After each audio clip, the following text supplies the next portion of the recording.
Police constable 2024 model પેપરનું question છે કે એક રેલવે લાઇન પર 5 સ્ટેશનો છે.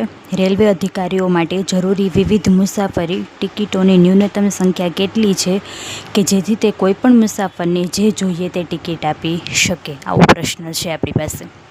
શું કહે છે સમજીએ પ્રશ્નને. પહેલાં તો 5 સ્ટેશન છે. સપોઝ કે A, B, C, D અને E આટલા 5 સ્ટેશનો છે. બરાબર.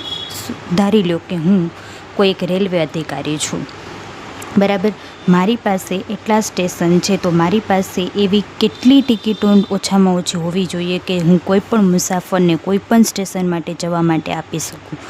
તો ધારો કે એ સ્ટેશન પાસે કોઈ મુસાફર હશે તે બીની માંગી શકે, સીની માંગી શકે, ડીની માંગી શકે, ઈની માંગી શકે. મતલબ અહીંયાના હોય તે 4 રીતે ટિકિટ માંગી શકે.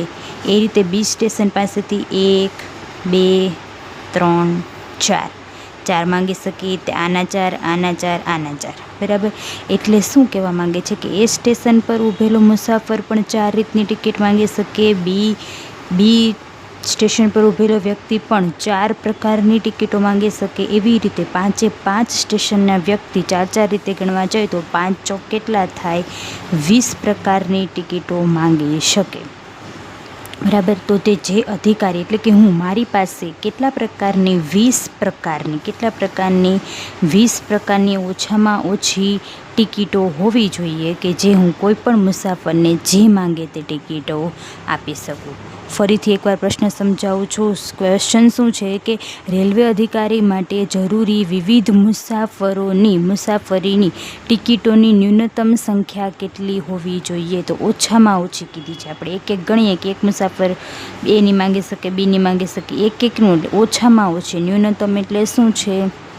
ઓછામાં ઓછી 20 તો ટિકિટ એની પાસે હોવી જ જોઈએ.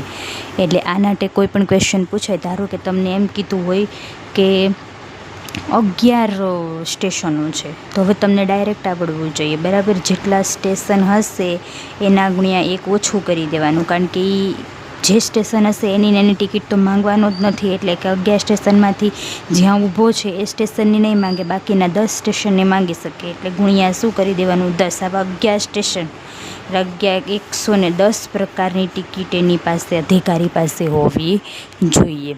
બરાબર. એવી રીતે 25 સ્ટેશન હોય તો 25 ગુણ્યા શું કરવાનું? 24 કરવાનું. તો આ પ્રકારના ક્વેશ્ચન તમને આવડવા જોઈએ.